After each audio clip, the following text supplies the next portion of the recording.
나이가 들수록 병원에 가는 횟수가 늘어나고 어느 날 갑자기 이제는 집에서 약으로 항암 치료를 시작해 보겠습니다 라는 말을 듣는 순간 많은 분들이 겉으로는 담담하게 받아들이지만 속으로는 크게 흔들립니다. 특히 주사 치료가 아니라 집에서 스스로 먹는 항암제라는 말을 들으면 오히려 더 불안해지는 경우가 많습니다. 병원에서 관리해주는 것이 아니라 내가 직접 챙겨야 한다는 부담, 혹시 내가 잘못 먹으면 어떻게 되는 건지에 대한 두려움, 그리고 아무도 자세히 알려주지 않는 사소하지만 중요한 부분들까지 머릿속을 맴돌기 시작합니다. 그런데 여기서 정말 중요한 사실 하나가 있습니다. 경구항암제는 편한 치료가 아니라 관리 책임이 환자에게 더 많이 넘어온 치료라는 점입니다.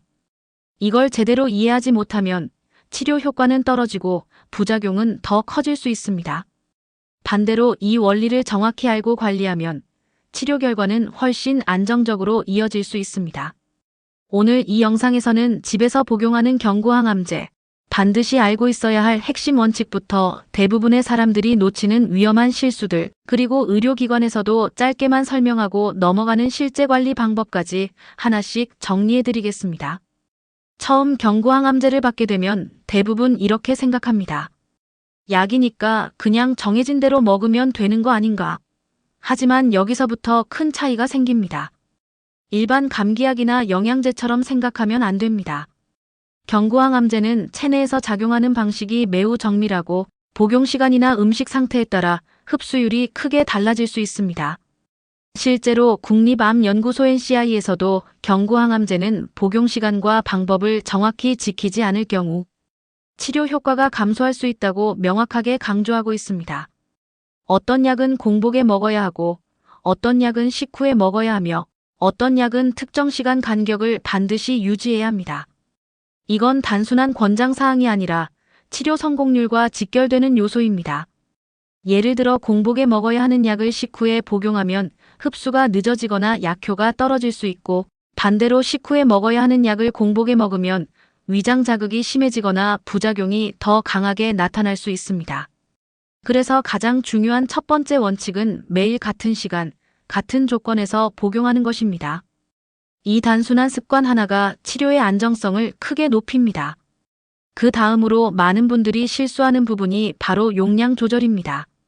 몸이 힘들다고 해서 약을 줄이거나 오늘 상태가 괜찮다고 해서 더 먹는 경우가 생각보다 많습니다.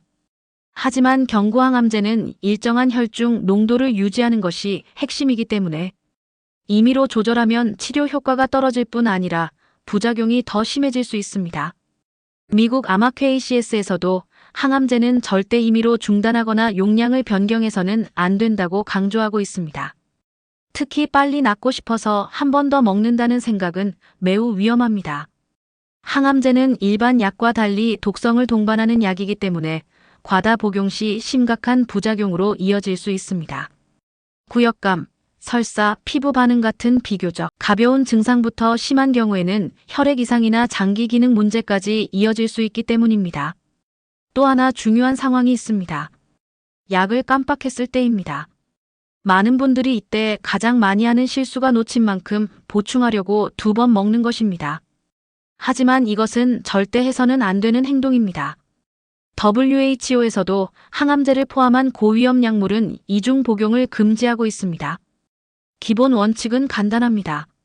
기억났을 때 시간이 크게 지나지 않았다면 복용하고 다음 복용 시간이 가까우면 건너뛰는 것입니다. 이 간단한 기준을 꼭 기억하셔야 합니다. 이쯤에서 한 가지 꼭 말씀드리고 싶습니다.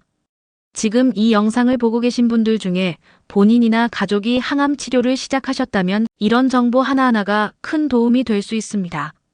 시니어건강연구소에서는 병원에서 미처 자세히 듣지 못한 중요한 건강 정보들을 쉽게 풀어드리고 있습니다. 도움이 되셨다면 구독해 두시면 앞으로도 꼭 필요한 내용을 계속 받아보실 수 있습니다.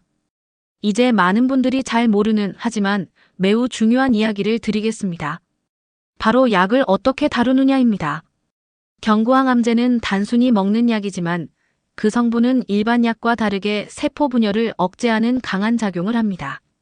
그래서 미국 질병통제예방센터에서는 항암제를 위험, 약물의 저더스 드러그주로 분류하고 있습니다. 이 말은 무엇을 의미하냐면 약을 손으로 직접 만지거나 부수거나 가루로 만들어서 복용하는 행위 자체가 위험할 수 있다는 것입니다. 실제로 항암제를 손으로 직접 만질 경우 피부를 통해 소량이 흡수될 수 있으며 장기간 반복 노출 시 피부 자극이나 건강 문제를 유발할 가능성이 있습니다. 그래서 병원에서는 항암제를 다룰 때 장갑을 사용하는 것을 권장합니다. 더 위험한 것은 약을 쪼개거나 가루로 만드는 행동입니다. 일부 환자분들은 삼키기 힘들어서 약을 부수거나 나눠서 드시는 경우가 있는데 이 과정에서 발생하는 미세한 분말이 공기 중으로 퍼질 수 있습니다. 이 분말을 흡입하거나 피부에 접촉하면 예상치 못한 부작용이 생길 수 있습니다. 특히 가족이 옆에서 같이 노출되는 경우도 있기 때문에 더 주의가 필요합니다. 또한 일부 항암제는 코팅이 되어 있어서 특정 위치에서만 흡수되도록 설계되어 있습니다. 이를 부수면 약효가 제대로 나타나지 않거나 부작용이 더 강해질 수 있습니다. 그래서 원칙은 단 하나입니다. 절대 부수지 말고 절대 나누지 말고 반드시 원형 그대로 복용한다입니다. 음식과의 상호작용도 매우 중요한 부분입니다. 특히 자몽은 꼭 기억하셔야 합니다. 자몽은 간에서 약물을 분해하는 효소에 영향을 주기 때문에 항암제 농도를 비정상적으로 높이거나 낮출 수 있습니다. 미국 FDA에서도 자몽과 특정 약물의 병용을 주의하라고 강하게 권고하고 있습니다. 건강기능식품도 마찬가지입니다. 많은 분들이 몸에 좋다고 생각해서 홍삼, 비타민, 한약 등을 함께 복용하시는데 항암제와의 상호작용은 아직 충분히 연구되지 않은 경우가 많습니다. 그래서 전문가들은 항암 치료 중에는 새로운 건강식품을 시작하기 전에 반드시 의료진과 상의할 것을 권장합니다. 부작용에 대한 부분도 반드시 알고 계셔야 합니다. 경구항암제는 주사 항암제보다 약하다고 생각하는 경우가 많지만 절대 그렇지 않습니다. 피부 발진, 설사, 피로, 식욕 저하 같은 증상이 나타날 수 있으며 이 증상은 초기에는 가볍게 시작되다가 점점 심해질 수 있습니다. 중요한 것은 참지 않는 것입니다. 초기에 대응하면 충분히 조절 가능한 경우가 많기 때문입니다. 마지막으로 꼭 기억하셔야 할 것은 혼자 관리하지 않는 것입니다. 경구항암제는 집에서 복용하지만 혼자 감당해야 하는 치료가 아닙니다. 가족과 복용 시간, 증상 변화를 공유하고 함께 관리하는 것이 중요합니다. 작은 변화라도 기록해두면 의료진과 상담할 때 큰 도움이 됩니다. 결국 경구항암제 치료의 핵심은 단순합니다. 정확하게 복용하고 임의로 바꾸지 않고 위험한 방식으로 다루지 않고 작은 변화도 놓치지 않는 것입니다. 이 기본 원칙만 지켜도 치료의 안정성과 효과는 크게 달라질 수 있습니다.